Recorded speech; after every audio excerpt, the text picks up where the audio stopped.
Shelley सदया पात्रं दीपत्यादिगुणार्णवं यतीन्द्रप्रवणं वन्दे रम्यजा मातरं मुनिं रम्यजा मातृयोगीन्द्रपादरेखामयं सदा तदा यत्तात्मसत्तादिं रामानुजमुनिं भजे लक्ष्मीनाथसमारम्भां नादयामुनमध्यमाम् अस्मदाचार्यपर्यन्तां वन्दे गुरुपरम्पराम् यो नित्यमच्युतपदाम्बुजयुग्मरुक्म व्यामोहदस्तदितराणि तृणाय मेने अस्मद्गुरोर्भगवतोऽस्य दैकसिन्धोः रामानुजस्य चरणौ शरणं प्रपद्ये माता पिता युवतयस्तनयादिविभूतिः सर्वं यदेव नियमेन मतन्वयानाम् आद्यस्नः कुलपतेर्वकुलाभिरामं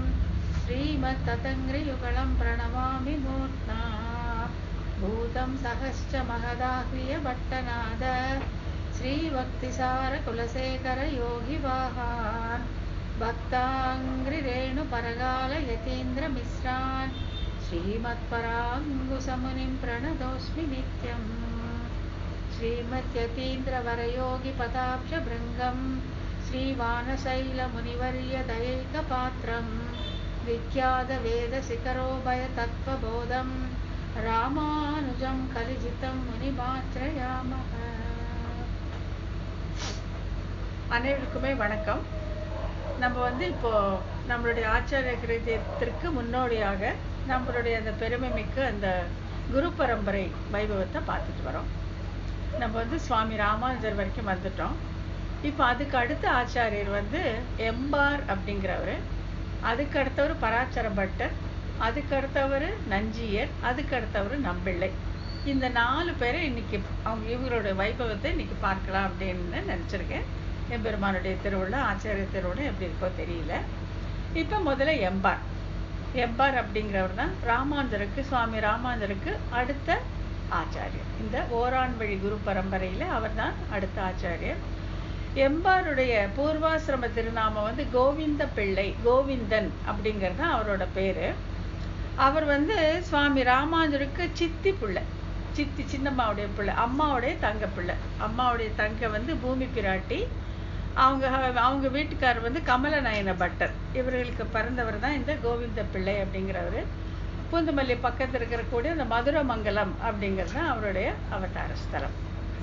கோவிந்த பிள்ளை ராமானுஜர் கிட்ட ரொம்பவே அன்பு கொண்டவர். நம்ம இப்போ நினைவுபடுத்தி பார்த்தாக்கா, நம்ம யாதவ பிரகாசர் ராமானுஜரை கொண்டு போய் கங்கையில் மூழ்கடிச்சு சாவடிக்கணும்னு நினைக்கும் போது இவர் தான், இந்த கோவிந்த பிள்ளை தான் தன்னுடைய பெரியம்மா பிள்ளையை காப்பாற்றி, ராமானுஜரை காப்பாற்றி ஒரு திருப்படியும் அவரை காஞ்சிபுரத்துக்கு அனுப்பிச்சு வச்சுருவார். இப்போ இந்த கோவிந்த பிள்ளைக்கு இந்த அவர் நல்ல ஒரு ஞானி, சம்பிரதாய விஷயத்துல ரொம்ப ஈடுபாடு, நல்ல ரசிகர், இசையில ரொம்ப நாட்டம் உள்ளவர். இவருக்கு திருமணம் செய்து வைக்கிறாங்க. திருமணம் செய்து வைக்கும்போது அவருக்கு இந்த இல்லற வாழ்வில் பெரிய நாட்டமே இருக்கிறதே இல்லை. அவர் பாட்டுக்கு தன்னால் இருக்காரு. மனைவியோட பேச நேரும் போதெல்லாம் அவர் சம்பிரதாயத்தை பற்றியே பேசிட்டு இருக்காரு, எதுவுமே பேசுறதில்லை. இதனால கவலைப்பட்ட அவங்க அம்மா என்ன பண்றாங்க, அதாவது பூமி பிராட்டி சொல்றாங்க, இந்த மாதிரி இவனுக்கு இந்த இல்வாழ்க்கையில விருப்பமே இல்லாம இருக்கு, என்ன பண்றது அப்படின்னு சொல்லி நீங்க கொஞ்சம் புத்தி சொல்லுங்க அப்படின்னு சொல்லி சுவாமி ராமானுஜர் கிட்ட சொல்லும் போது அவரும் சொல்றாரு, ஏன்பா கோவிந்த பிள்ளை ஏன் இப்படி இருக்க, நீ இல்லறதுல ஈடுபாடோடு இருக்கணும், அதோட தர்மம் இல்லையா?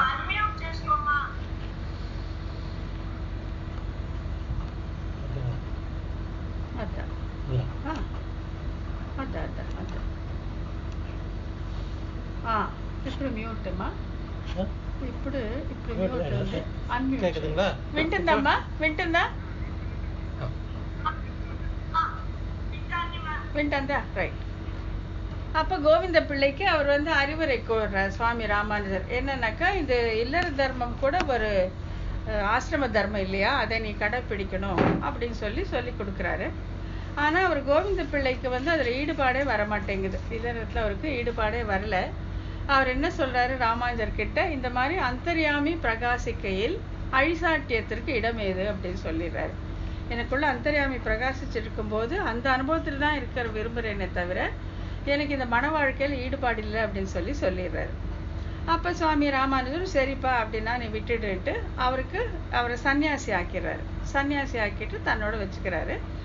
அப்போ ராமானுஜருடைய மற்ற சிஷ்யர்கள் கேட்குறாங்க, இந்த அந்தர்யாமி பிரகாசிக்குது அப்படின்னு சொல்றீங்களே என்ன, அது எப்படி அவருக்கு மட்டும் அந்தர்யாமி பிரகாசிக்கும் மற்றவங்களுக்கு இல்லையா அப்படின்னு கேட்கும்போது ராமானுஜர் சொல்றாரு, நான் அதை உங்களுக்கு நிரூபிச்சு காட்டுறேன் அப்படின்னு சொல்லிட்டு கோவிந்த பிள்ளை இங்கே வாரும் அப்படின்னு கூப்பிட்டு அந்த பக்கத்து அறையிலேருந்து ஒன்று எடுத்துட்டு வாங்க அப்படின்னு சொல்றாரு. அந்த பக்கத்து அறை பார்த்தா ஒரே இருட்டாக இருக்கு. இவர் அங்கே போய் என்ன பண்ணுறாருன்னா அங்கிருந்து ஒரு சின்ன ஊசி எடுத்துட்டு வந்து ராமானுஜர் கையில் கொடுத்துட்றாரு. அப்போ ராமானுஜர் சொல்றாரு, இதுதான் நான் சொன்னேன், அவருக்கு அந்தர்யாமி பிரகாசிக்கிறது அப்படின்னு சொல்றது இதனால தான். வேற யாராச்சும் அந்த இருட்டு அறையில் போய் அந்த எடுத்திருக்க முடியுமா? முடியாது இல்லையா? ஆகையால தான் இவருக்கு அந்தர்யாமி பிரகாசிக்கிறது அப்படின்னு சொன்னேன். அந்த மாதிரி ஒரு மனநிலையில் இருந்து அதை எம்பெருமானையே அனுபவிக்கணும்னு நினைக்கிறவரை இல்லற வாழ்க்கையில ஈடுபடுன்னு இதுக்கு மேல நம்ம அவனை துன்புறுத்த முடியாதுன்னு சொல்லிட்டு அவருக்கு சந்நியாசத்தை கொடுத்துறாங்க. கொடுத்துட்டு அவருக்கும் எம்பெருமானார் அப்படின்னு தன்னுடைய பெயரே வச்சு விட்டுறாரு. அவர் எம்பெருமானார் இல்லையா சுவாமி ராமானுஜர். தன்னுடைய தம்பியாக கோவிந்த பிள்ளைக்கும் எம்பெருமானார் அப்படின்னு பெயர் வச்சுறாங்க. அது கோவிந்த பிள்ளை சொல்றாரு, ஐயோ இது என்ன குருவி தலையில பனங்காய வச்ச மாதிரி இந்த பட்டத்தை என்னால சுமக்கவே முடியாது, எம்பெருமானாருங்கிற பட்டத்தை சுமக்கிற அளவுக்கு எனக்கு தகுதி கிடையாது அப்படின்னு சொல்ல உடனே அது 2 எழுத்துட்டு எம்பெருமானார் அப்படிங்கிறத சுருக்கி எம்பார் அப்படின்னு வச்சு விட்டுறாரு. அப்படிதான் எம்பார் திருநாமம் அவருக்கு ஏற்பட்டது.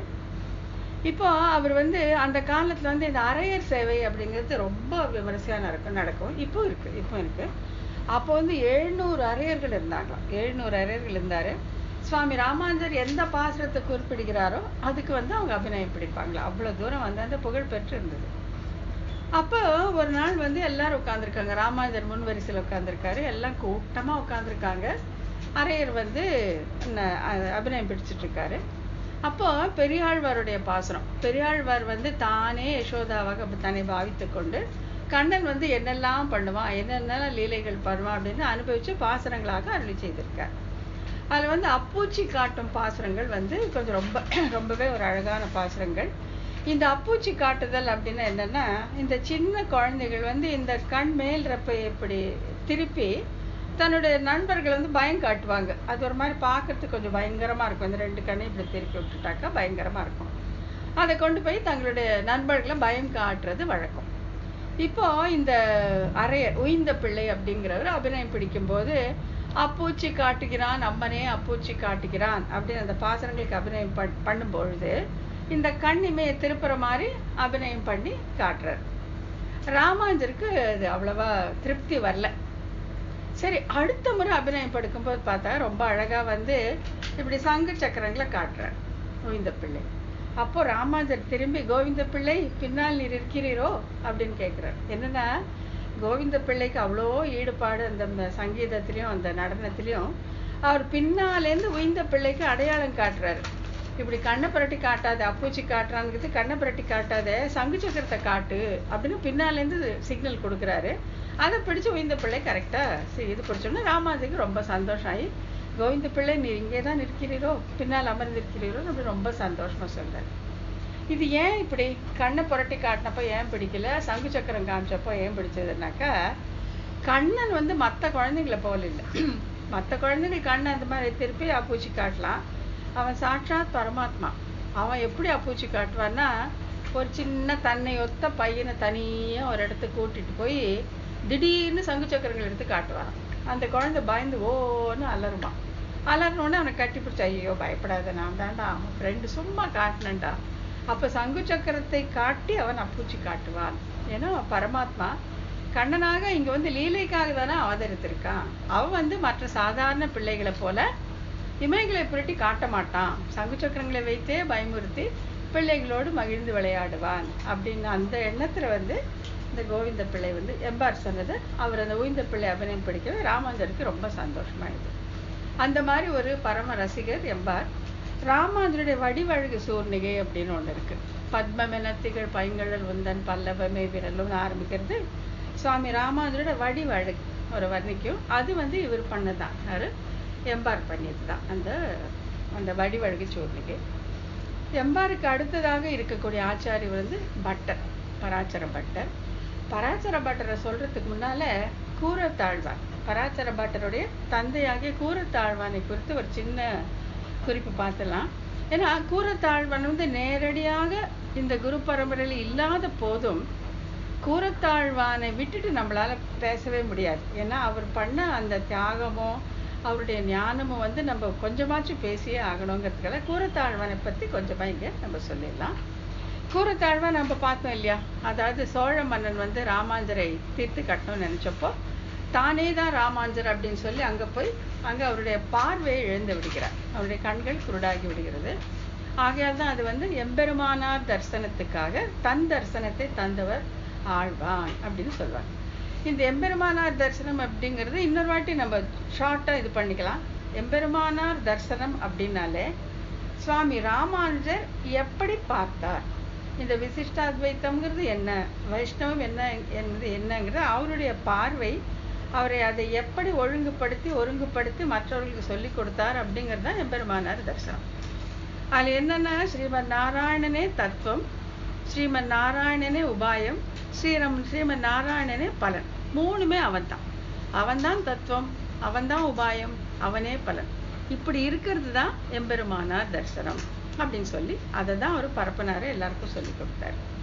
ஆகையால அதற்காக தன்னுடைய விழி மலர்களே கொடுத்தவர் கூரத்தாழ்வான் அப்படின்னு சொல்லி சொல்லுவாங்க. கூரத்தாழ்வான் வந்து அவருக்கு ஞானம் ரொம்ப அதிகம், அதே இதில் வந்து ரொம்ப கருணை மிக்கவர். அவருடைய ஞானத்திற்கு உதாரணமாக சொல்லணும் அப்படின்னாக்கா, இது நம்ம விசிஷ்டாத்வைத்த பரமாக பிரம்மசூத்திரத்துக்கு பாஷை எழுதும்போது எல்லாரும் காஷ்மீரை போனாங்க இல்லையா, போகும்போது அந்த போதாயன விருத்த கிரந்தத்தை வந்து எடுத்துட்டு வராங்க. இது நம்ம ஸ்ரீபாஷம் படிக்கும்போது பார்த்துருக்கோம். அதை எடுத்து வரும்போது இந்த மாயாவாதிகள் வந்து திருப்பி அதை எடுத்துட்டு போயிடும்போது ராமாந்தர் ரொம்ப வருத்தப்படுறாரு. ஐயோ, இந்த மாதிரி நம்ம இன்னும் பார்க்கவே இல்லையே, அதற்குள்ள இது காணாமல் போயிடுச்சு அப்படிங்கும்போது அப்போ ஆழ்வான் சொல்றாரு, சுவாமி நீங்கள் வருத்தமே பட வேண்டாம், நீங்கள் பகலெல்லாம் நீங்கள் பார்த்தீங்க, ராத்திரியெல்லாம் நான் அதை படித்து ஆனால் முழுவதுமாக என்னுடைய மனதில் இருக்கிறது. இது போதாயன விருத்திகிறது என்னோட மனதில் இருக்கிறது. அதை இங்கே விண்ணப்பிக்கவோ இரண்டாற்று நடுவிலே விண்ணப்பிக்கவோ அப்படின்னு கேட்குறாரு. நான் இங்கேயே சொல்லட்டுமா இல்லை ஸ்ரீரங்கத்துக்கு போய் சொல்லட்டுமா அப்படின்னா ராமாந்தருக்கு ரொம்ப பெரிய ஆச்சரியமாயிடுச்சு. அப்போ இப்படி ஒரு ஞான விசேஷமா அப்படின்னு ரொம்ப ஆச்சரியப்படுறாரு. அதே மாதிரி கூரத்தாழ்வான் வந்து சொல்றார், அப்படி ஒரு ஞானமும் அந்த ஞாபக சக்தியும் உண்டு கூரத்தாழ்வானுக்கு. அவருடைய கருணை அப்படின்னு பார்க்க போனாக்கா, அவ வந்து வீட்டில் விருந்தினர் வந்திருக்கும் போது இலை எடுக்கிறதுக்கு பின்னால் போவாராம். போய் அந்த வாழை இலை வெட்டும்போது அதுலேருந்து தண்ணி வருது பார்த்தீங்களா, அதை பார்த்து மயக்கம் போட்டு விழுந்துருவாராம். ஐயோ, இந்த மரத்தை இலையை எடுத்தோடனே இந்த மரம் அழுவுதே அப்படின்ட்டு ஜீவகாருண்யம் மிக்கவர். ஒரு முறை வந்து ஒரு பாம்புடைய வாயில் ஒரு தவளை மாட்டிட்டு அந்த தவளை கத்திட்டே இருக்குது. அப்போ ஒரு சொல்ல, யார் வந்து காப்பாற்ற போகிறாங்கன்னு இந்த தவளை கத்துதுன்னு தெரியலையே அப்படின்னு சொல்லிட்டு அழுகுறாரு. அவ்வளவு தூரம் வந்து கருணை உள்ள மிக்கவர் ஆழ்வான். அவருக்கு தான் 2 பிள்ளைங்க பிறக்கிறாங்க. 2 பிள்ளைங்க வந்து ரெட்டை பசங்க, பராசர பட்டர், ஸ்ரீராம பிள்ளை அப்படின்னு சொல்லிட்டு. இப்போ நம்ம வந்து கொஞ்சம் பின்னால் போய் ஆளவந்தாருடைய ஆசைகளை நம்ம நினைவு கூறும்போது அவருக்கு 3 ஆசை இருந்ததுன்னு பார்த்தோம் இல்லையா. ஒன்று வந்து பிரம்மசூத்திரங்களுக்கு விசிஷ்டாத்வைத்த பரமாக பாஷ்யம் எழுத வேண்டும். 2 வந்து திருவாய்மொழி அனைவரும் அறியும்படி அதுக்கு வியாக்கியானம் அமைக்க வேண்டும். அப்புறம் வியாசர், பராசர் ஆகியோருடைய நினைவாக அதற்கு தகுதியான குழந்தைங்களுக்கு அந்த பெயரை வைக்க வேண்டும் சொல்லியிருந்தார் இல்லையா. ஆகையால ஆழ்வானுடைய பிள்ளைகளுக்கு தான் இந்த பெயர் ரொம்ப பொருத்தமாக இருக்கும் அப்படின்னு சொல்லிட்டு அவருக்கு பிறக்கிற அந்த 2 குழந்தைங்களுக்கு ஒருத்தருக்கு வியாசபட்டர், வேதவியாச பட்டர்னுட்டும், இன்னொருத்துக்கும் பராசர பட்டர் அப்படின்னு பேர் வச்சு விட்டுறாங்க. அந்த 2 குழந்தைங்களும் அந்த பராசர பட்டர் வந்து சாட்சாத் ரங்கநாதன் ரங்கநாயகியாலேயே வளர்க்கப்பட்டார்கள் அப்படின்னு சொல்லுவாங்க. அந்த திருமணத்தோடு இருக்கும் உள்ள, அங்கேயே தூளி கட்டி படுக்க வச்சிருந்தாங்களாம் அந்த பராசர பட்டரை. அவர் வந்து பெருமாள் அமுது செய்வதற்கு பிரசாதம் எல்லாம் கொண்டு போய் வச்சு இவர் தவிழ்ந்து போய் அதுலேருந்து எடுத்து சாப்பிடுவாராம். ஆகையால ரங்கநாதனும் ரங்கநாய்க்குமே அவனுக்கு பெற்றோர் அப்படின்னு சொல்ற அளவுக்கு ஒரு செல்ல பிள்ளையாக ஒரு பராசர பட்டர் அங்கே வளர்ந்திருக்கிறார். அப்புறம் நம்ம அதாவது அவருடைய ஆச்சாரிய பக்திக்கு, கூரத்தாழ்வானுடைய ஆச்சாரிய பக்திக்கு ஒரே ஒரு உதாரணம் மட்டும் சின்னதாக சொல்லிடலாம். கூரத்தாழ்வானுக்கு வந்து முதல்ல பரமபத பிராப்தி ஆயிடுது. ஃபர்ஸ்ட் இவர் போயிடுறாரு, அதுக்கப்புறம் தான் சுவாமி ராமானுஜருக்கு. அப்போ அவங்க வந்து அது பெரிய ஞானம் அந்த பக்தி இருக்கிறதுனால எம்பெருமான் காட்டி கொடுத்துட்றான். எப்போ போறீங்க என்ன போறீங்கன்னெல்லாம் காட்டி கொடுத்துட்றான். ஸோ ஆழ்வானுக்கு வந்து நம்பெருமாள் நியமனம் பண்ணிடுறான், இந்த நாளில் வந்து நீ புறப்பட்டு நீ வைகுண்டத்துக்கு வந்துரு அப்படிங்கிற மாதிரி. அப்போ அவங்களுடைய அந்த அந்த என்ன சொல்ற அந்த ஞானத்தின் முதிர்வை பார்க்கலாம் அப்படின்னா, தன்னுடைய மனைவி ஆண்டாள் கிட்ட போய் சொல்றாரு, இந்த மாதிரி நான் வைகுண்டத்துக்கு எனக்கு பிராப்தி ஆயிடுச்சு, நான் புறப்பட போறேன்னா, அதுக்கு அந்த அம்மா சொல்றாங்க, தேவரி திருவுள்ளம் எப்படியோ அப்படியே ஆகட்டும், அதை தவிர எனக்கு என்ன தெரியும் அப்படின்னு சொல்றாங்க. அப்புறம் சுவாமி ராமானுஜர் கிட்ட வந்தது சொன்னா, சுவாமி ராமானுஜர் தான் சொல்றாரு, என்னை விட்டுட்டு போக உங்களுக்கு எப்படிதான் மனசு வந்தது, ஏன் இந்த மாதிரி அவர் பரம்பதம் கொடுக்குறேன்னா ஏன் சரின்னு சொன்னீங்க, என்னை விட்டுட்டு போறது உங்களுக்கு எப்படி மனசு வந்தது அப்படின்னு. அதுக்கு ஆழ்வான் சொல்றாரு, அங்க வைகுண்டத்துல என்ன பழக்கம்னாக்கா, ஒரு முக்தன் வரும்பொழுது, அதாவது இங்க சம்சாரத்துல இருந்து அவன் முக்தனாகி அவன் அர்ச்சராதி வழியாக வந்த பொழுது வாரும் வாரும்னு எல்லாம் எதிர்கொண்டு அழைப்பார்கள், எல்லாம் எதிர்கொண்டு உள்ள வாங்கன்ட்டு அவர்களை வழிகாட்டி உள்ள அழைத்துட்டு போவாங்க. அப்படி நான் முதல்ல போனாதானே நீங்க வரும்பொழுது உங்களை நான் வாங்கன்னு சொல்ல முடியும். அதே நீங்க முதல்ல போயிட்டு நான் என்ன சொன்னா பொருத்தமாவா இருக்கும், நீங்களல்லவோ ஆச்சாரியர் நான் அல்லவோ சீடன் அப்படின்னா ராமானுஜர் சொல்றாரு, அப்ப அங்க போய் நித்திய சூரிகள் இருக்கும், இந்த அடைவெல்லாம் கிடையாது, யார் ஆச்சாரியன் யாரு சிஷ்யன்கள் அடைவெல்லாம் கிடையாது, அங்க கூட இந்த அடைவு கெடாமல் இருக்க வேண்டும் என்று காப்பாற்றும் இப்படி ஒரு ஞானமா, இப்படி ஒரு விசேஷ பக்தியா ரொம்ப சந்தோஷப்படுறாரு. ஆனா அழறாரு, என்னை விட்டுட்டு போக உனக்கு எப்படி மனசு வந்தது. அதாவது இங்க வந்து அர்ச்சாரூபத்தில் இருந்த ரங்கநாதனும் ரங்கநாயகி வயிறு எறிகிறாங்களா, ஐயோ இந்த மாதிரி ஆழ்வான் போப்பாராருன்ட்டு. அங்க மேல இருந்த பரமபத நாதனும் பிராட்டிமாரும் ஒரே கொண்டாட்டமா, ஆஹா ஆழ்வான் வரப்போறாரு. அப்படி வாழ்ந்த உத்தமர்கள் ஆழ்வான். அவரை வந்து என்னன்னா, அந்த ஆழ்வானுடைய பெருமையை வந்து சொல்லணும்னா வார்த்தைகளே இல்லையா, மொழியை கடக்கும் பெரும் புகழா. அவரை வந்து புகழ்ந்து சொல்லவே முடியாது. ஆழ்வானே உன்னுடைய பெருமையை நாங்கள் எப்படிதான் பேச போகிறோம் அப்படின்னு சொல்றாங்க. மொழியை கடக்கும் பெரும் புகழான் வஞ்சமு குறும்பாம் குழியை கடக்கும் நம் கூரத்தாழ்வான். குழியை கடக்கும் குழியை கடத்தும்னு 2 விதமான பாடம் இருக்கு. இது என்ன, இது வஞ்சமு குறும்பாம் குழி அப்படின்னா என்னன்னாக்கா, இப்போ ஒருத்தருக்கு வந்து ஒரு கர்வம் அகங்காரம் ஏற்படணும்னா குலத்தால இருக்கலாம், கல்வியால இருக்கலாம், செல்வத்தால இருக்கலாம். குல செருக்கு, கல்வி செருக்கு, செல்வ செருக்கு. இது நல்லது தானே, கல்விமானா இருந்தா நல்லது தானே, செல்வம் மிகுந்திருந்தா நல்லது தானே, குலம் உயர்ந்தா இருந்தா நல்லது தானே அப்படின்னு தான் நம்ம நினைக்குவோம்.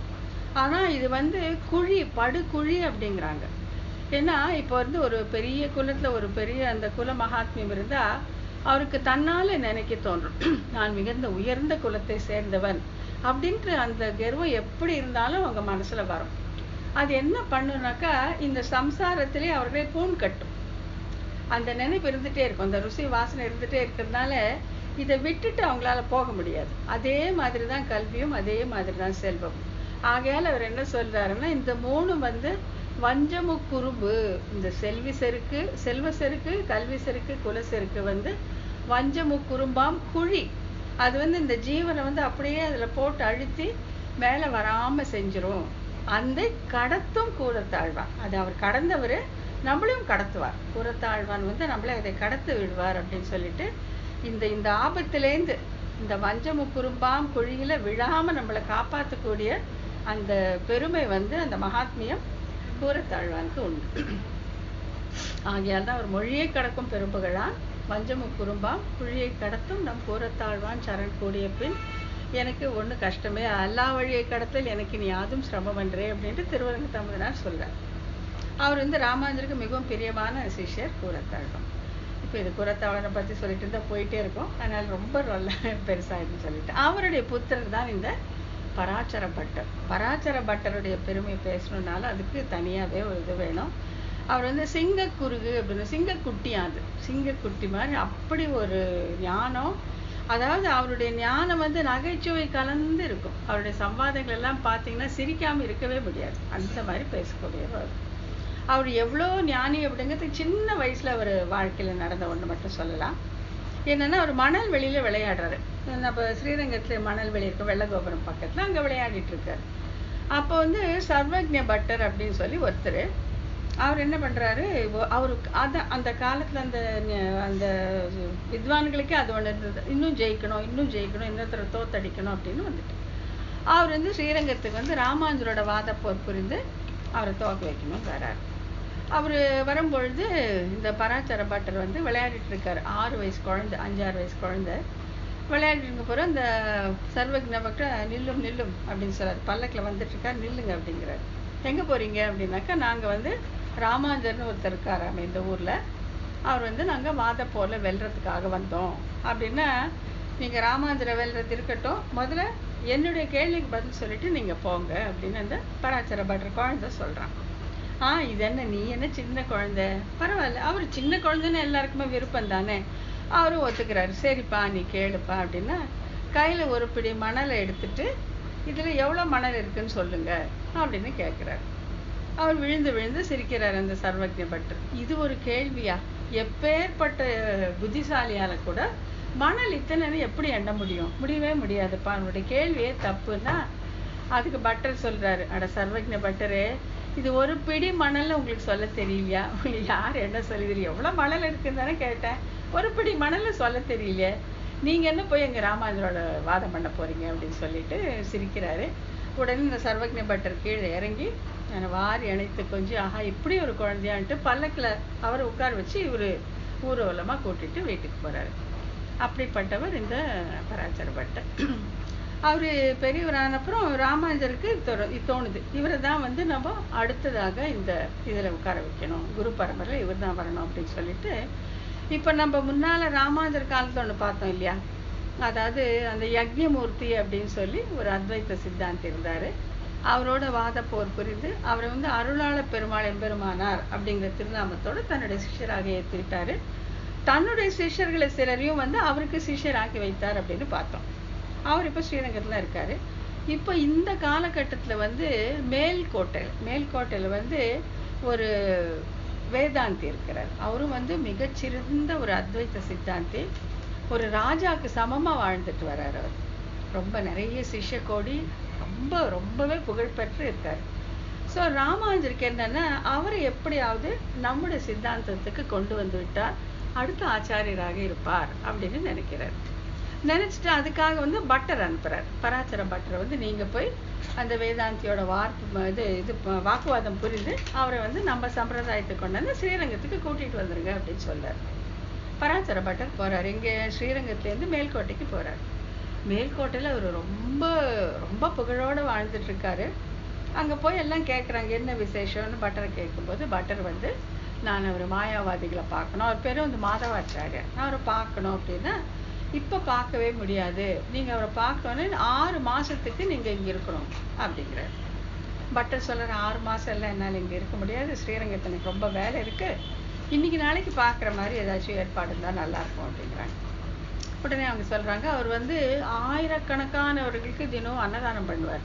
அவர் வந்து அந்த சமாராதனை நடத்துவாரு. அப்போ வந்து ஒவ்வொருத்தரையும் அவர் கேட்பாரு, உனக்கு என்ன வேணும், இன்னும் கொஞ்சம் வேணுமா, போதுமா, பசி ஆரிச்சான்னு கேட்பாரு. அப்போ நீங்க பார்க்கலாம்.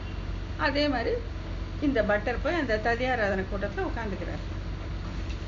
உட்கார்ந்த உடனே அவர் வர்றார். மாதவாச்சாரியர் வந்து எல்லாரையும் ரொம்ப அன்போட சாப்பிட்டீங்களா, போதுமா அப்படின்னு கேட்டே வரும்போது பட்டர் கிட்ட வந்து கேட்கிறார், என்ன உங்களுக்கு பசி ஆரிச்சா, என்ன வேணும், இன்னும் கொஞ்சம் பிக்ஷை வேணுமா அப்படின்னு கேட்கிறார். அதுக்கு இந்த பிக்ஷை எனக்கு வேண்டாம், எனக்கு தர்க்க பிக்ஷை வேணும் அப்படின்னு கேட்கிறார். மாதவாச்சாரி என்ன பார்த்தா சின்னவரா இருக்காரு, இவர் தர்க்க பிக்ஷை கேட்கிறாரு, என்ன அப்படின்னாக்கா, ஆமா எனக்கு தர்க்க பிக்ஷை தான் வேணும், நீங்களும் நானும் தர்க்கம் பண்ணணும் அப்படின்னு கேட்கிறாரு. சரி, மாதவாச்சாரியர் வந்து சரி பண்ணலாம் அப்படின்ட்டு அதுக்கு நாள் ஒதுக்கி கொடுத்துறாரு. ஸோ 2 பேருக்கும் தர்க்கம் நடக்குது. இப்போ மாதவாச்சாரியர் வந்து எல்லாமே அறிந்தவர், எல்லாம் நல்லா தெரிஞ்சவர். அவர் அறியாதது வந்து திருநெடுந்தாண்டகம் அப்படிங்கிற அந்த திவ்ய பிரபந்தம். அது வந்து திருமங்கை ஆழ்வார் அருளி செய்தது. ரொம்ப அருமையான ஒரு திவ்ய பிரபந்தம். திருநெடுந்தாண்டகம் 30 பாசுரங்கள் அதுல இருக்கு. அதை வந்து எடுத்து சொல்றார். அதை வந்து எடுத்து சொல்லி அது அவரும் கேட்கிறாரு, இவரும் கேட்கிறாரு. அதில் உள்ள என்னென்ன ஐயங்கள் எல்லாம் வந்து பட்டர் தீர்த்து வைக்கிறார். அந்த 30 பாசுரங்கள்ல வந்து முதல் 10 பாசுரங்கள் வந்து திருமங்கை ஆழ்வார் தாமான தன்மையில அருளி செய்கிறார், தானாக. ஒரு ஆணாக இருந்து ஒரு ஆழ்வாராக இருந்து அருளி செய்கிறார். அடுத்த 10 பாசுரங்கள் வந்து தாய் பேச்சாக, அதாவது இந்த ஆழ்வார்கள் வந்து நல்ல ஆணான தன்மை அவர் மனதில் இருக்கும் பொழுது எம்பெருமானுடைய பெருமை, அவனுடைய விபூதி, அவனுடைய ஐஸ்வர்யம், உலகோருக்கு உபதேசம் அதெல்லாம் பண்ணுவாங்க. ஆனா ஜீவாத்மா பெண்தன்மை கொண்டது. அதுதான் எல்லாமே சொல்றது. ஜீவாத்மா, எல்லா ஜீவாத்மாவும் எந்த உடம்புல வேணா இருக்கட்டும், மனுஷனா இருக்கட்டும், தேவனா இருக்கட்டும், திரியக்கா இருக்கட்டும், விலங்கா இருக்கட்டும், முக்கியமா ஆணா பெண்ணா எதுவாக இருந்த பொழுதிலும் அந்த ஞான வடிவான அந்த ஜீவாத்மா என்பது பெண் தன்மை கொண்டது. அது நம்ம ஆச்சாரியர்களே 121வது சூத்திரத்துல ரொம்ப விரிவா நம்ம பார்ப்போம். அந்த பெண் தன்மை மேலிடும் பொழுது இந்த ஆழ்வார்கள் வந்து பெண் பேச்சு பேசுவார்கள்.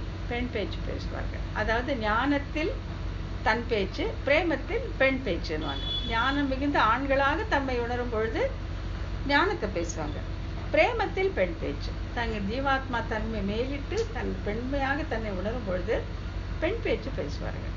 இந்த பெண் பேச்சு வந்து 3 வகைப்படும். ஒன்று வந்து தாய் பேச்சு, தோழி பேச்சு, தலைவி பேச்சு அப்படின்னு 3.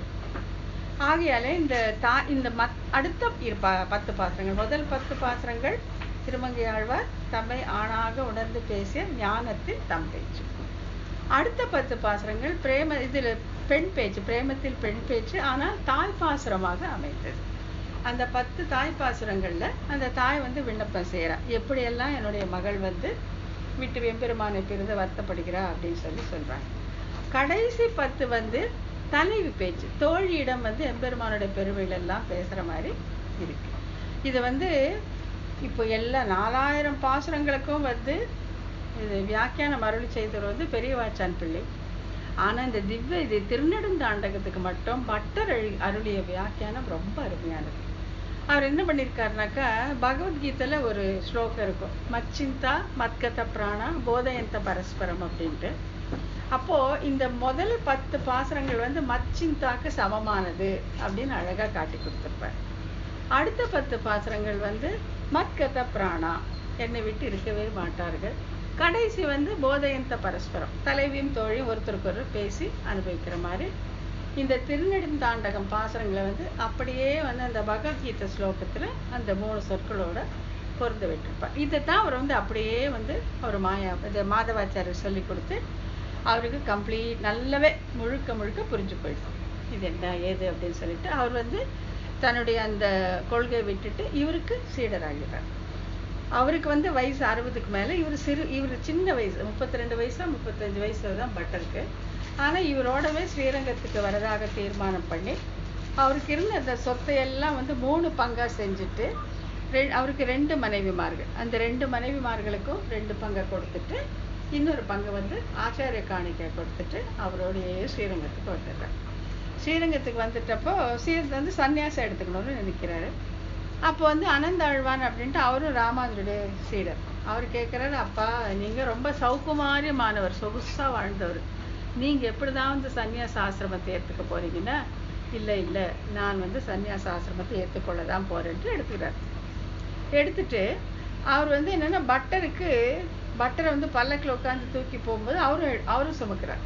சுமக்கும் போது அப்ப சொல்றாங்க, இந்த மாதிரி என்ன இது நீங்க போய் பல்லக்கு எடுக்கிறீங்களேனாக்கா, பல்லக்கு எடுக்கிறது வேண்டான்னு நீங்க சொன்னீங்கன்னா இந்த சன்னியாச ஆசிரமத்தை நான் விட்டுறேன், நான் பழையபடி நான் இல்லறத்தானாகவே ஆகிடுறேன் அப்படின்ட்டு சொல்றாரு. அது என்னன்னா, குருவுக்கு சிசுரூஷை செய்யும் வாய்ப்பு கிடைக்குமானால் அந்த இதை கூட ஆசிரமத்தை கூட மாத்திக்கலாங்கிற அளவுக்கு வந்து அவங்க இருந்திருக்காங்க. அந்த குரு பக்தி தான் ரொம்ப ஸ்லாக்கியமானது, அதுவே உயர்ந்தது அப்படின்னு சொல்லி இருக்கு. அந்த மாதிரி வந்து இந்த பராச்சர பட்டர் வந்து நஞ்சீரை கூப்பிட்டு அவர் வந்து இவரை மாதவாச்சாரியர் கூப்பிட்டுட்டு வந்து தன்னுடைய சிஷ்யராக வச்சுக்கிறார். அவர் சன்னியாசியாக வாழ்ந்துட்டு வர்றார். அப்போ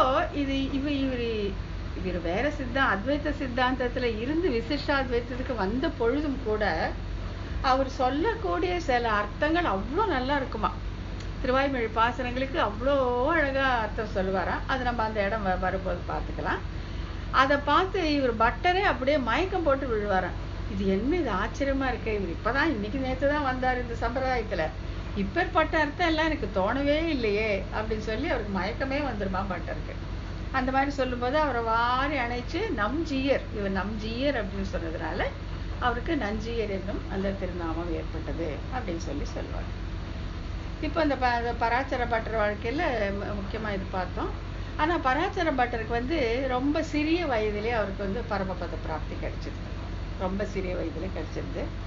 அப்போ வந்து அந்த காலத்தில் வந்து அந்த ஒரு பிரிவுங்கிறத மரணம்ங்கிறத எப்படி எடுத்துட்டாங்க அப்படின்னு நம்ம ஒரு சிறிய உதாரணத்தை மூலம் பார்க்கலாம். இப்போ பராசர பட்டர் போயிட்டாரு அப்படின்னு சொல்லிட்டு அவருடைய ட்வின், அவருடைய ரெட்டையான ஸ்ரீராம பிள்ளை விழுந்து புரண்டு அழுகுறாரு. அப்படியே தாங்க முடியல அவரால். ஐயோ போயிட்டானேன்னு. அதுக்கு அந்த ஆண்டாள் யாரு? இந்த ரெட்டை பசங்களுக்கு அம்மா, கூரத்தாழ்வானுடைய மனைவி.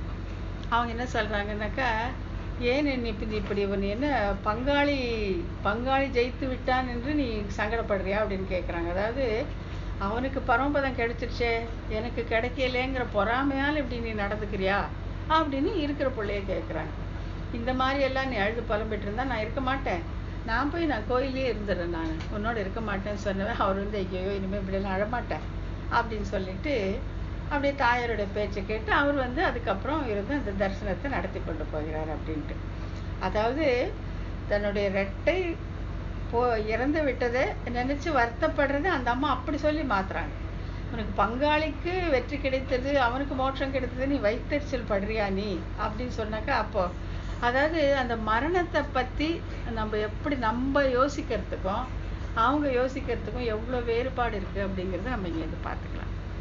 ஏன்னா அவங்களுக்கு வந்து அந்த ஆத்மா தேகம்ங்கிறது வந்து அவ்வளோ தூரம் பிரித்து அவங்க வந்து நல்ல மனசில் வாங்கிட்டு இருக்காங்க. நம்ம கேட்குறோம், பலமுறை கேட்குறோம், ஆத்மா தான் வந்து ஞானம் மிகுந்தது, ஆனந்தம் மிகுந்தது, எம்பாருமான கடுமையானது, பரதந்திரியமானது எல்லாம் சொல்கிறோம், உடம்பு வேறன்ட்டு. ஆனாலும் அந்த கஷ்டம் வரும்பொழுது, நஷ்டம் வரும்பொழுது நம்ம மனதானது வந்து நம்மளை வந்து இந்த உடம்போடு தான் சேர்க்குதே தவிர ஆத்மாவோட கொண்டு சேர்க்க மாட்டேங்குது. ஏன்னா அவங்களுக்கு வந்து திருப்பியும் கேட்டு ஆச்சாரியங்களோட இருந்து அவங்களுடைய கிருபையால் சம்பிரதாயத்தில் ஈடுபட்டு அது அவங்களுக்கு வைரம் பாய்ந்த ஒரு விஷயமாக ஆகிவிடுவதால் மரணம் அப்படிங்கிறது என்னங்கிறது அவங்களுக்கு சரியான பார்வை பார்க்கறதுக்கு அவங்களுக்கு தெரிஞ்சிருக்கு, அவங்களால அப்படி பேச முடியுது. இப்போ நம்ம ஏன் இதெல்லாம் பார்க்குறோம்னா நமக்கு இது கொஞ்சமாச்சும் வரட்டும், கொஞ்சமாவது நமக்கு வந்தாக்கா நம்மளுடைய அந்த பார்வையும் மாறும் இல்லையா, மாறக்கூடும். இதே திருப்பி இப்படிலாம் இருந்தாங்க, நம்மள மாதிரி மனுஷர்கள் தானே அவங்க, நம்மள மாதிரி மனுஷர்களே இப்படி இருந்திருக்காங்க அப்படின்னு நினைக்கும் போது நாமும் ஏன் அப்படியெல்லாம் இருக்கக்கூடாது அப்படிங்கிற அளவுக்கு நமக்கு தோணும். அப்போ அதனால பராசர பட்டரும் நஞ்சியரும் ஒரு மாதிரி இணைஞ்சு தான் வருவாங்க.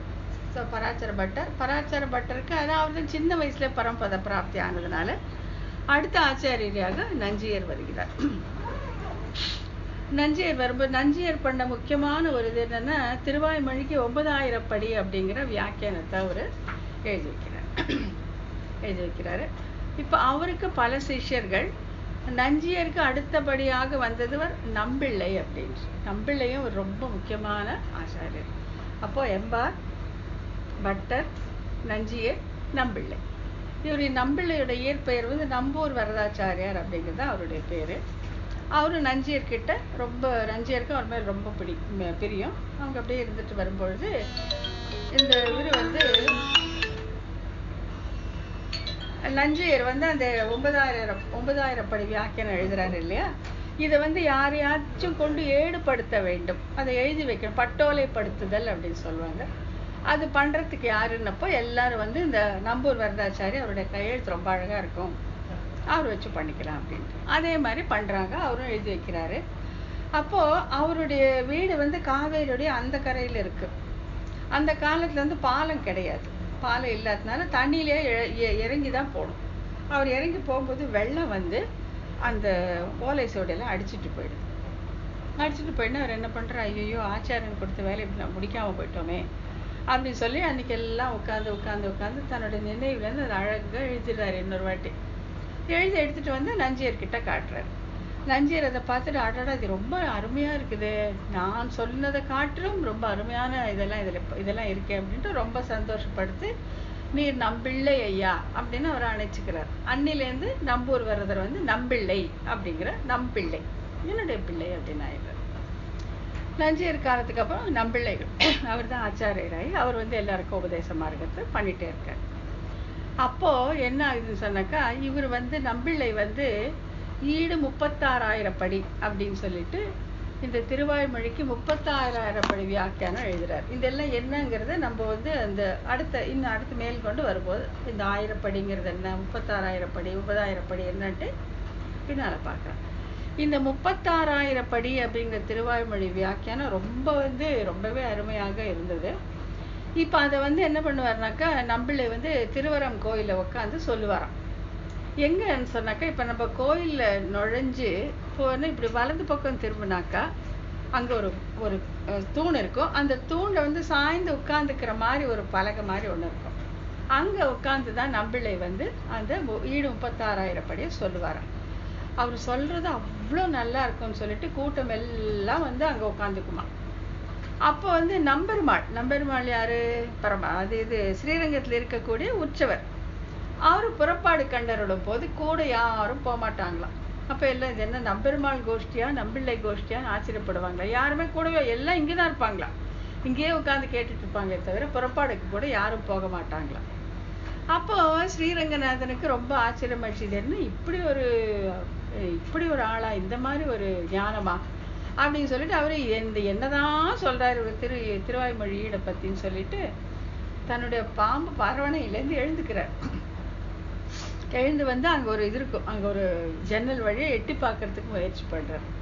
அப்போ வந்து விளக்கு பிச்சை அப்படின்னு சொல்லிட்டு ஒரு சாத்தாத ஸ்ரீ வைஷ்ணவர்.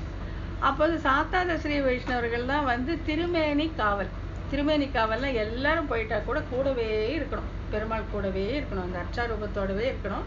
விளக்கு பிச்சை அப்படிங்கிறது அவர் பேர். அவங்க வந்து சர்வசாதாரணமா பெருமாளோட உரையாடிட்டே இருப்பாங்களாம், பேசிட்டே இருப்பாங்களாம்.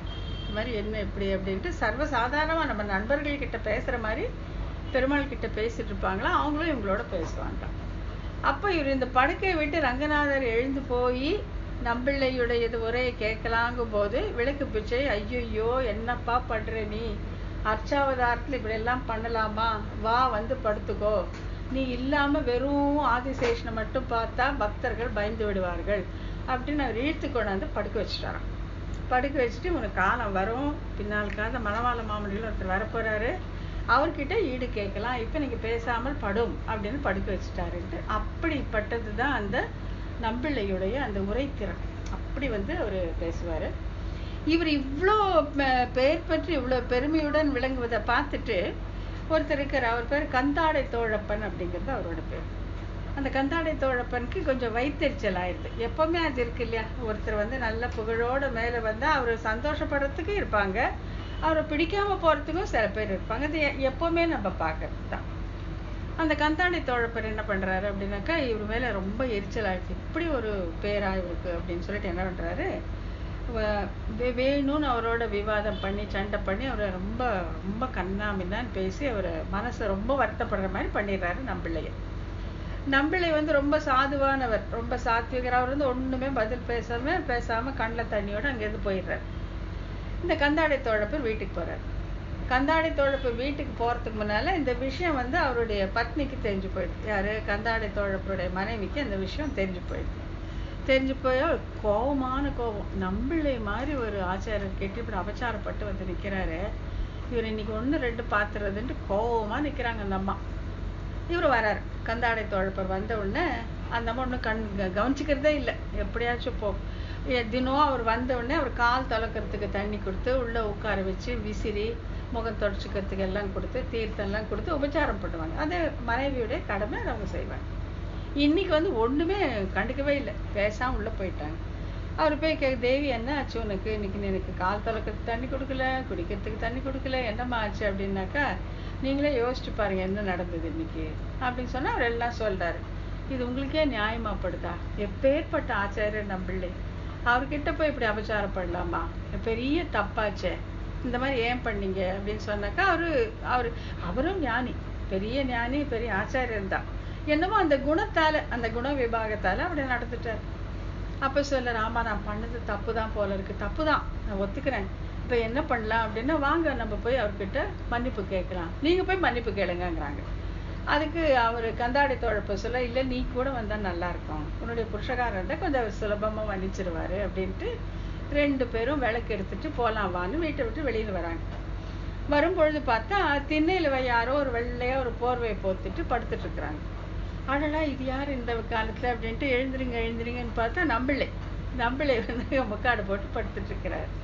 இப்போ அவருடைய பதறாரு கந்தாடை தோழப்பன். ஐயோ என்ன நீங்களா இங்கே நம்பிளை, என்ன ஆச்சுன்னா உங்க மனசு புண்படும்படி நான் பேசிவிட்டேன் போல இருக்கிறது, உங்களுக்கு அவ்வளவு கோபம் வரும்படி நான் நடந்து கொண்டேன் போல இருக்கேன், அதனால உங்ககிட்ட மன்னிப்பு கேட்கணும் நான் வந்தேன் அப்படின்னு சொல்லி சொல்றாரு. அதாவது அந்த ஆச்சாரியர்களுக்கு அந்த அத்தனை ஞானம் இருந்தவங்களுக்கு இருக்கக்கூடிய அந்த பணிவு அடக்கம், அதுதான் நம்ம இங்க பார்க்க வேண்டியது அப்படின்னு அவர் வந்து இவர் காலில் விழ போறாரு. யாரு? நம்பிளை வந்து கந்தாடை தோழப்பன் காலில் விழுந்து மன்னிப்பு கேட்க போறாரு. அவர் வந்து தோழப்பன் வந்து அவரை வாரி அணைச்சிட்டு, அப்பா நீ எனக்கு மட்டும் குரு இல்லை, நீ லோக குரு, நீ உலகத்துக்கே நீ ஆச்சாரியன்னு சொல்லி அவருக்கு லோகாச்சாரியர் அப்படிங்கிற பட்டத்தை அப்ப கொடுக்குறார். நீ வந்து எனக்கு மட்டும் ஆச்சாரியன் இல்லை, இந்த லோகத்துக்கே ஆச்சாரியர் அப்படின்னு சொல்லிட்டு அதுக்கப்புறம் அவரோட திருவடி தொலைக்கி உள்ள கூட்டிட்டு போய் அதுக்கப்புறம் வந்து நல்லபடியா ரொம்ப சந்தோஷமா அவங்க இருக்காங்க அப்படின்ட்டு. அதுதான் நம்பிளையுடைய பெருமை. இப்போ வந்து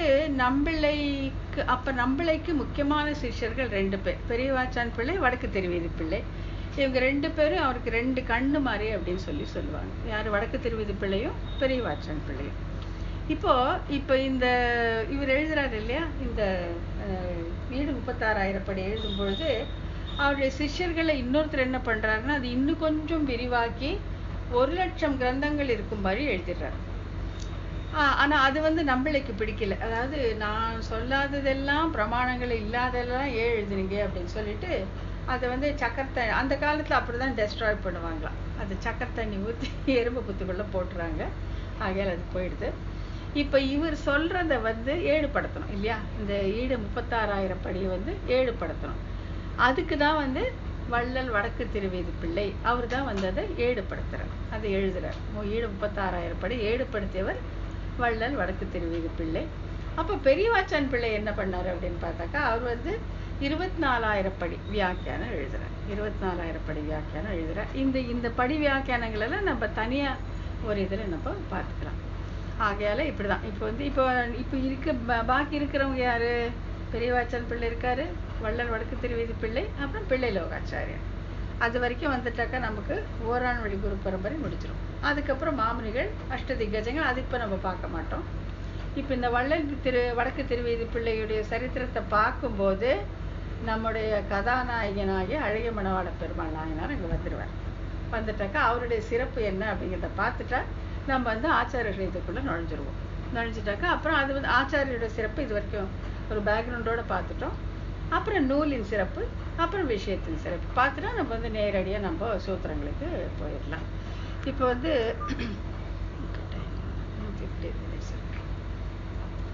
அப்போ இன்னும் ஒரு 15 நிமிஷம் இருக்கு. நம்பிளையுடைய வாழ்க்கையில நடந்த சில விஷயங்களை மட்டும் நம்ம இப்போ வந்து இது பண்ணிக்கலாம். என்னன்னா அவர் வந்து ஒரு முறை உடம்பு சரியில்லாம படுத்துக்கிறாரு. உடம்பு சரியில்லாம படுத்துக்கும் போது எல்லாம் வந்து சொல்றாங்க, உடம்ப கவனிச்சுக்க கூடாதா, கொஞ்சம் பார்த்துக்க கூடாதா அப்படின்னு சொல்லும் போது நாம் என்ன போருக்கா செல்ல போகிறோம், எம்பெருமானுக்கு கைங்கரியம் செய்வதற்கு இவ்வளவு உடம்பு இருந்தா போதும் அப்படின்னு சொல்லிடுறாரு. அவருடைய சிஷ்யர் ஒருத்தர் வந்து பின்பழகிய பெருமாள் ஜீயர் அப்படின்ட்டு ரொம்ப நம்பிளை மேல ரொம்ப ரொம்ப ரொம்ப பிரியம் அவருக்கு. அவருடைய வேலை என்னன்னாக்கா இவர் நீராடி விட்டு வந்து அந்த 12 திருமண் காப்பு சாத்துறாங்க இல்லையா, அந்த டைம்ல வேர்க்குமா. ஏன்னா இப்ப மாதிரி அப்ப ஃபேனு ஏசி எல்லாம் கிடையாது இல்லைங்களா, என்னதான் காவிரியில தீர்த்தம் ஆடிட்டு வந்தாலும் வேர்க்கும். அப்போ வந்து இந்த பின்பழகிய பெருமாள் ஜீயர் வந்து விசிறிட்டே இருப்பாராம், அந்த வேறு வராம இருக்கிறதுக்காக அவருக்கு விசிறிட்டே இருப்பாராம்.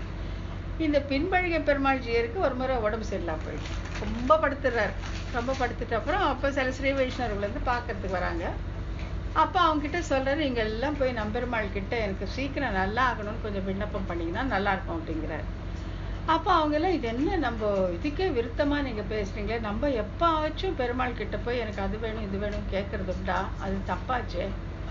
இப்ப வந்து என்னுடைய கஷ்டம் தீரணும், எனக்கு நன்மை வேணும் அப்படின்னு எம்பெருமான் கிட்ட விண்ணப்பம் படுறது நம்முடைய ஸ்வரூபத்திற்கு கேடு. நம்ம ஸ்வரூபம் என்ன, ஆத்மஸ்வரூபத்திற்கு விருத்தமானது. ஏன்னா இந்த ஆத்மா வந்து அவனுடைய சொத்து, அவனுக்கு சேஷப்பட்டது, அவனுக்கு பாரதந்திரியப்பட்டது, அவன் இஷ்டப்படி விநியோகித்துக் கொள்ள கூடியது. ஆகையால இந்த ஆத்மாவுடைய இந்த பிரயாணம் என்ன, அதோடைய ஜேர்னி என்னங்கிறது அவனுக்கு தெரியும். ஒரு மாதிரி பண்ணிட்டு இருக்கும்போது அவங்ககிட்ட போய் எனக்கு இப்படி பண்ணு, எனக்கு இது நல்லா ஆயிடணும், அது வேணும், இது வேணும்னு கேட்டால் அது வந்து நம்முடைய ஸ்வரூபத்திற்கு விருத்தம், கேடானது. அதே மற்றவர்களுக்காக கேட்டார், சப்போஸிங் என்னுடைய சொந்தக்கார ஒருத்தருக்கு ரொம்ப உடம்பு சரியில்லை, இல்லை ரொம்ப கஷ்டத்தில் இருக்காங்க, அப்போ அவங்ககிட்ட போய் நீ அவரை கொஞ்சம் நல்லா பண்ணிடு அப்படின்னு கேட்டால் அது அவனுடைய ஸ்வரூபத்திற்கு விருத்தம். ஏன்னா அவன் வந்து அந்த ஆத்மாவுக்காக அவன் ஒரு பிளான் வச்சிருப்பான் இல்லையா. இந்த ஆத்மா இப்படி பண்ணுவேன், இப்படி பண்ணுவேன், இந்த உடலில் போடுவேன், அந்த உடலில் போடுவேன், இதில் இவ்வளோ ஆயுசு, அதில் அவ்வளோ ஆயுசு, இந்த கஷ்டத்தை கொடுப்பேன் அப்படின்னு அவன் ஒரு அதற்காக ஒரு இது வச்சுருப்பான், ஒரு வரமுறை வச்சுருப்பான். இப்போ நம்ம போய் அவனை கால் கட்டி அவன் இப்படி பண்ணு அப்படி பண்ணுன்னு கேட்டாக்கா அது அவனுடைய சுவாதந்திரத்திலே தலை போடுவதாக இருக்கும். அப்போ அவனுக்கு என்ன பண்ணுறதுன்னு புரியாது. இவன் கேட்குறான்னு இப்படி பண்ணிட்டா இல்லை அவனுடைய கர்ம பிரகாரம் கொண்டு போகட்டான்னு நம்ம வந்து அது இன்னும் கொஞ்சம் காம்ப்ளிகேட் பண்ணி விட்டுருவோமோ என்னவோ. ஆகையால் வந்து ஒரு உண்மையான ஸ்ரீ வைஷ்ணவன் தன் ஆத்மஸ்வரூபத்தினை நிலைநிற்று இருக்கக்கூடிய இவன் வந்து தனக்காகவும் விண்ணப்பிக்க மாட்டான், மற்றவர்களுக்காகவும் விண்ணப்பிக்க மாட்டான். ஆகையால இவர் வந்து இந்த பின்பழகிய பெருமாள் ஜீயர் வந்து போய் நம்பெருமாள் கிட்ட விண்ணப்பம் பண்ணுங்க, எனக்கு உடம்பு நல்லா ஆயிடணும்னு கேளுங்கன்னா அந்த வைஷ்ணவர்களுக்கெல்லாம் ஒரே ஆச்சரியம். என்ன நீங்க இந்த மாதிரி கேட்குறீங்களே அப்படின்னா அதுக்கு அவர் சொல்றாரு, எனக்கு உயிரோடு இருக்கணும்னு எல்லாம் பெரிய ஆசை கிடையாது. இவர் நம்பிள்ளைக்கு இன்னும் கொஞ்ச நாள் ரொம்ப நாள் நான் வந்து இவருக்கு நான் சேவை பண்ணணும். முக்கியமாக அவர் திருமணம் சாத்தும் போது அவருக்கு வேர்வை வரும் இல்லையா, அதுக்காக நான் விசரணும், அதுக்காக நான் நல்லா இருக்கணும். இதையே சொல்லி நீங்கள் நம்பெருமாள் கிட்ட விண்ணப்பம் பண்ணுங்க அப்படின்னு சொல்கிறாரு. அவங்களும் போய் அதே மாதிரி சொல்லவே அவங்க வந்து உடம்பு நல்லாயிட்டு அதுக்கப்புறம் அந்த கைங்கரியத்தை அவர் தொடர்ந்து பண்ணிக்கொண்டே வந்தார் அப்படின்னு சொல்லிட்டு சொல்லுவாங்க. அது அப்புறம் வந்து என்ன நிறைய நிறைய எதை சொல்கிறது எதை விடுறதுன்னு தெரியல. அப்படிதான். ஸோ இப்போ வந்து இந்த நம்பிள்ளை வந்து முக்கியமாக சொல்லிட்டோம். அவர் யாருடைய சிஷ்யர், என்ன பண்ணார், அவருடைய சிஷ்யர்கள் எல்லாமே சொல்லிட்டோம். வேறு யாராவது ஏதாச்சும் சொல்லணும்னா சொல்லலாம், இல்லை ஞாபகப்படுத்தினாலும் அந்த அந்த இதை சொல்லலாம். நம்ம பாஸ் வேஸ்ட் பண்ணுறோம். இந்த